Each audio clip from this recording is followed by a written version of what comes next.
नमस्कार, जय हिंद दोस्तों। कैसे हैं आप सब। उम्मीद है कि आप सब काफ़ी अच्छे होंगे और आप सबकी तैयारी भी काफ़ी बेहतरीन तरीके से चल रही होगी। दोस्तों, इससे पिछली वाली क्लास में हम लोगों ने हड़प्पा सभ्यता से संबंधित उत्तर लेखन की पहली क्लास को देखा था। बेसिकली आज की क्लास के माध्यम से हम लोग उसी प्रक्रिया को आगे बढ़ाते हुए हड़प्पा सभ्यता में उत्तर लेखन की दूसरी क्लास को देखने वाले हैं। दोस्तों, मैं बताना चाहूँगा कि ये क्लास यूपीपीसीएस मेंस 2025 कोर्स के अंतर्गत चलाया जा रहा है, जिसमें वीडियोस केवल यूट्यूब पर उपलब्ध हैं। बाकी अदर जो फीचर्स हैं वो कोर्स में ऐड है। तो अगर आप भी इस कोर्स के साथ जुड़ना चाहते हैं और वास्तव में एक रियल फेज़ में आप तैयारी करना चाहते हैं और बहुत ही कम फ़ी में, तो एक स्क्रीन पर आपको व्हाट्सअप नंबर दिखाई दे रहा है। जब आप इस व्हाट्सअप नंबर पर संपर्क करते हैं तो यहाँ पर कोर्स की संपूर्ण जानकारी दी जाती है और लेने की प्रक्रिया बताई जाएगी। ठीक है दोस्तों, तो इस बात को विशेष रूप से आप ध्यान में रखेंगे कि निश्चित रूप से आप ज्वाइन करिए और एक बार इसको भी थोड़ा सा देखिए कि क्या वास्तव में आपके लिए बेनिफिशियल हो सकता है या नहीं।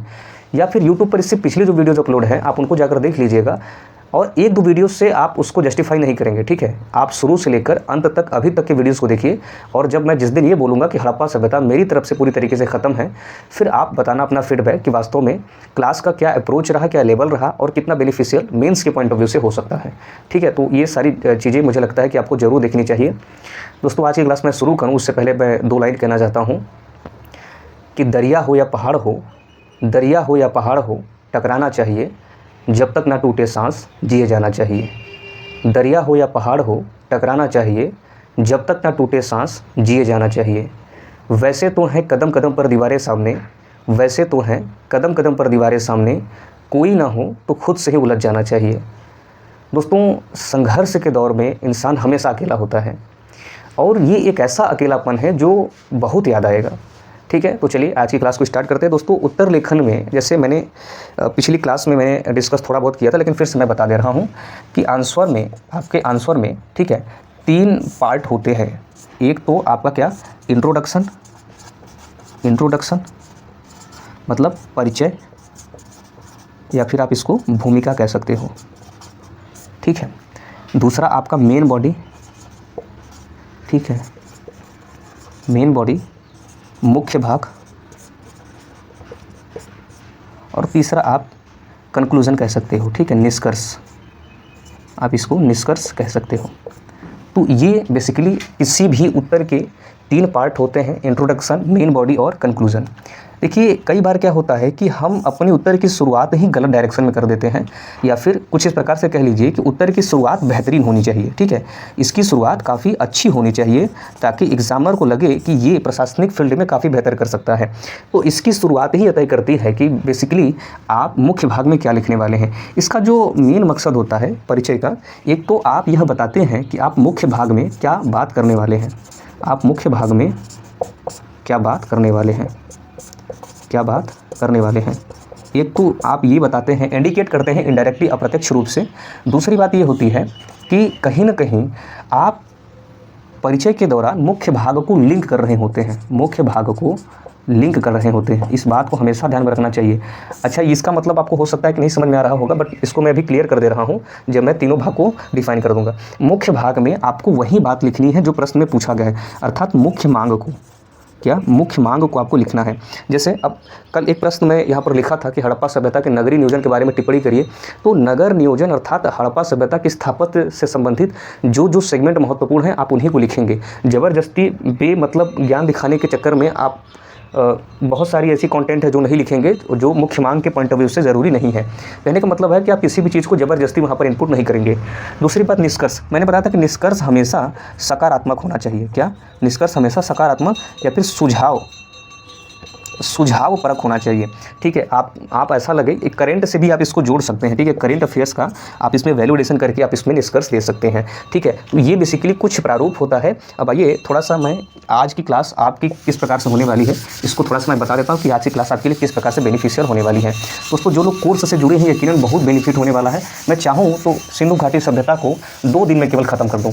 ठीक है, मैं चाहूँ तो केवल 2 दिन में ख़त्म कर दूँ, बट ये मेंस का क्लास है और यकीन मानिएगा दोस्त, यूट्यूब पर पहली ऐसी क्लास है जो आपको इतनी डिटेल में मिल रही है। ठीक है, यहाँ पर देखिएगा, जैसे मैंने ऐसी योजना बनाई, मैंने जो प्रश्न होते हैं, जो उसमें निष्कर्ष होता है और जो भूमिका होती है दोस्तों, तो उसको मैंने फ्रेम कर दिया है, मतलब मैंने पहले से ही लिख कर तैयार कर लिया है कि बेसिकली सिंधु घाटी सभ्यता से किस किस प्रकार के क्वेश्चन आएंगे, तो हमें किन किन इंट्रोडक्शन या फिर भूमिका या फिर निष्कर्ष को तैयार करके रख लेना होता है। जैसे यहाँ पर कुछ ऐसी भूमिकाएँ हैं जिसको मैंने पहले से ही लिख रखा है, ठीक है। मैं बस उसको इस प्रकार से एक तरीके से कहिए कि वो मेरे वो उसको मैंने लर्न किया हुआ है, निष्कर्ष को मैंने लर्न किया हुआ है, और जैसे ही हमने प्रश्न देखा, प्रश्न की प्रकृति को समझा, उसके अकॉर्डिंग हमने वहाँ पर भूमिका को लिख दिया या फिर निष्कर्ष को लिख दिया। इससे क्या होता है कि वहाँ पर जो सोचते हैं आप, थोड़ा सा दबाव कम हो जाता है और मुख्य मांग में आप बेहतर रिप्रेजेंट कर पाते हैं, ठीक है। तो निष्कर्ष आपको सोचने की ज़रूरत ना पड़े, ठीक है, भूमिका में आपको सोचने की ज़रूरत ना पड़े, इसलिए मैंने निष्कर्ष और भूमिका को पहले ही प्रश्न क्या आ सकते हैं उसके अकॉर्डिंग यहाँ पर तैयार कर लिया है। तो आइए थोड़ा सा मैं देखता हूँ कि भूमिका में मैं कुछ चीज़ें लिख रहा हूँ, 4-5 भूमिकाएं मैंने लिखी हैं, आप उसको नोट कर लेंगे, और जो लोग कोर्स से जुड़े हैं तो केवल सुनेंगे और उनको PDF फॉर्मेट में ये मिल जाएगा, ठीक है, आप इसमें तनाव नहीं लेंगे। देखिए जो पहली भूमिका यहाँ पर मैंने लिखी है दोस्तों, आप इसको ध्यान में रखेंगे। पहली भूमिका मैंने लिखी है कि गार्डन चाइल्ड ने इस सभ्यता को नगरीय क्रांति कहा है।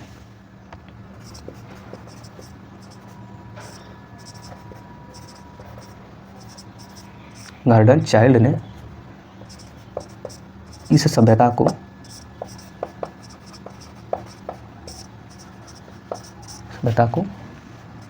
नगरीय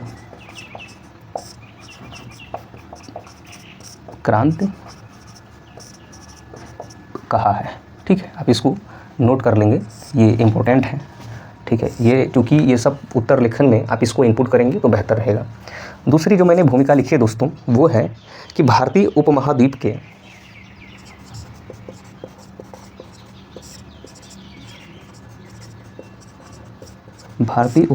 के पश्चिमोत्तर भाग में स्थित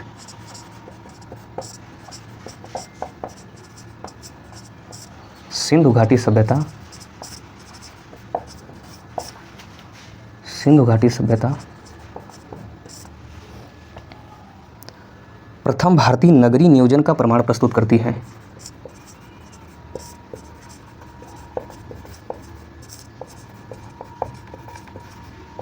प्रथम भारतीय नगरीय नियोजन का प्रमाण प्रस्तुत करती है। नियोजन का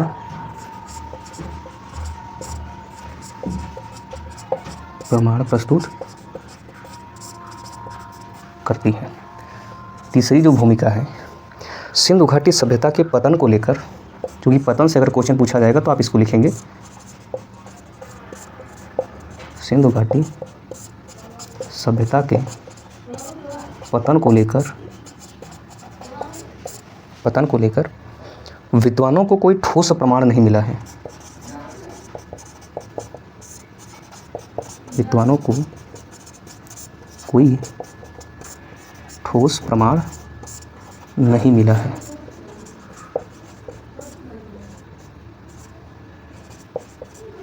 है। परंतु आकस्मिक पतन के बजाय, मैंने ये सब क्लास में डिस्कस किया हुआ है, तो ऐसा कोई स्टेटमेंट नहीं है जो आपको समझ में नहीं आ रहा होगा, परंतु आकस्मिक पतन के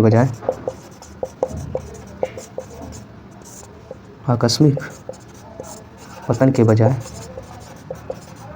क्रमिक परिपतन को अधिक महत्व दिया गया है।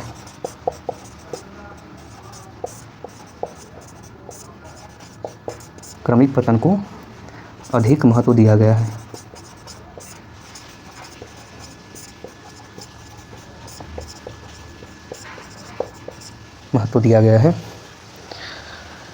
पतन को लेकर विद्वानों द्वारा अलग अलग विचार, चूँकि अलग अलग विद्वानों ने पतन को लेकर, विद्वानों में अलग अलग विचार हैं।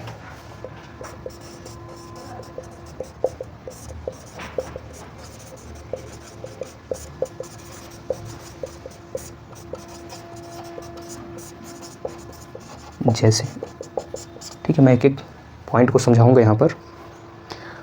एक आप लिख सकते हैं कि भारतीय उपमहाद्वीप के पश्चिमोत्तर भाग में स्थित हड़प्पा सभ्यता की अर्थव्यवस्था, मतलब उन्नत अर्थव्यवस्था वाली सभ्यता थी।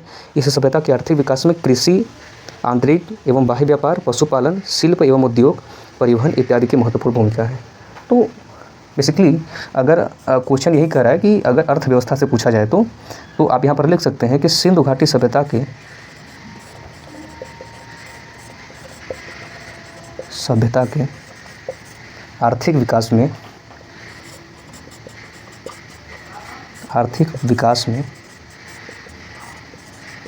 सिंधु घाटी सभ्यता के आर्थिक विकास में कृषि, पशुपालन,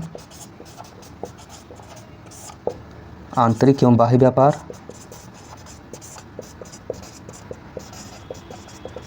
व्यापार, धातु कर्म, शिल्प कर्म, उद्योग।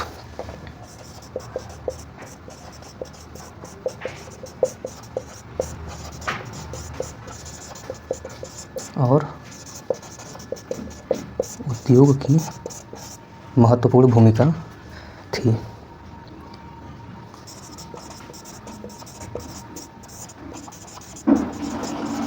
भूमिका रही होगी, ठीक। किसी भी चीज़ को दावे से आप नहीं कह सकते हैं इसमें।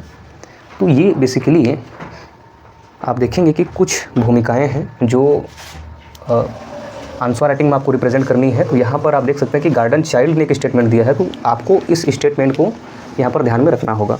तो आप तो इसको यहाँ पर डायरेक्टली इसको याद कर लेंगे। अगला है कि भारतीय उपमहाद्वीप के पश्चिमोत्तर भाग में स्थित सिंधु घाटी सभ्यता प्रथम नगरीय नियोजन का प्रमाण प्रस्तुत करती है। ये जो नगर नियोजन से प्रश्न पूछा गया है, आप इसमें इसको इंक्लूड कर सकते हो, ठीक है। अगला, सिंधु घाटी सभ्यता के पतन को लेकर विद्वानों में अभी तक कोई ठोस प्रमाण नहीं मिला है, परंतु आकस्मिक पतन के बजाय क्रमिक पतन को ज़्यादा महत्व दिया गया है। पतन को लेकर विद्वानों में अलग अलग विचार हैं।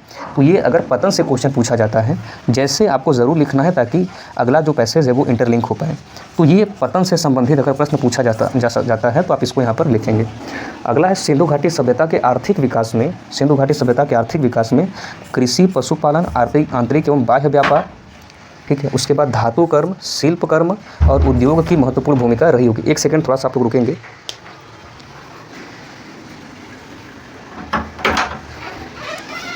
चलिए, ठीक है। देखिए, ये अगर अर्थव्यवस्था से क्वेश्चन पूछता है, तो यहाँ पर आप इसको इनपुट करेंगे। तो ये बेसिकली कुछ निष्कर्ष हैं जिसको आप नोट कर लेंगे। इंट्रोडक्शन है जिसको आप नोट कर लेंगे। अब कुछ निष्कर्ष हैं जिसको मैं बताता हूँ और आप इसको भी यहाँ पर नोट कर लेंगे, ठीक है।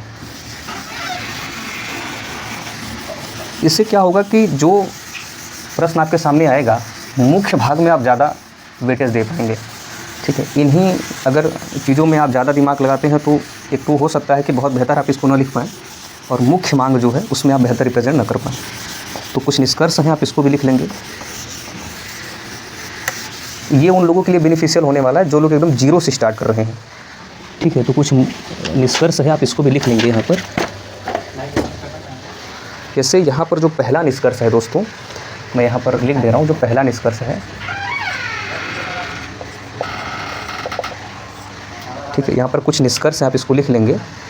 जो निष्कर्ष नंबर पहला है, समग्रतः कह सकते हैं कि, आप यहाँ पर लिख लेंगे कि समग्रतः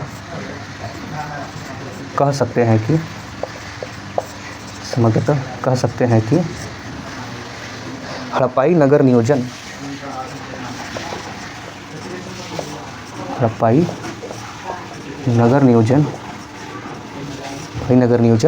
वैज्ञानिक मॉडल प्रस्तुत करता है।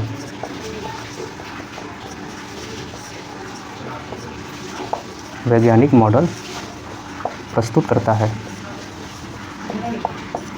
मॉडल प्रस्तुत करता है जो आज भी प्रासंगिक है,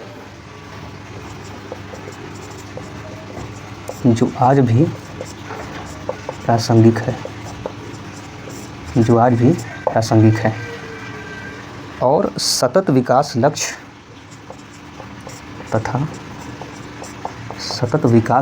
जिसको SDG कहते हैं, सतत विकास लक्ष्य 11 सतत शहर की प्राप्ति में सहायक सिद्ध हो सकता है। सतत शहर की प्राप्ति में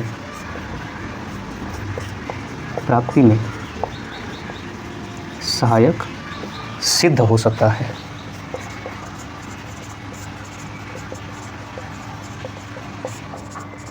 ठीक है, तो ये पहला निष्कर्ष रहा। दूसरा आप नोट करेंगे यहाँ पर, दूसरा है इस प्रकार कहा जा सकता है कि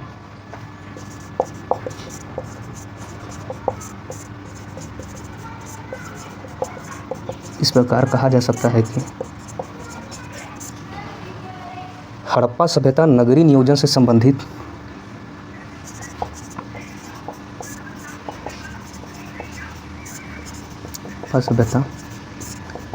नगरीय नियोजन से संबंधित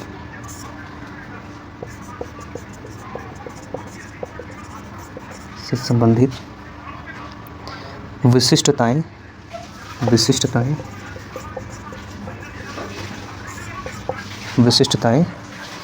उनके उत्कृष्ट नगरीय जीवन का परिचायक है।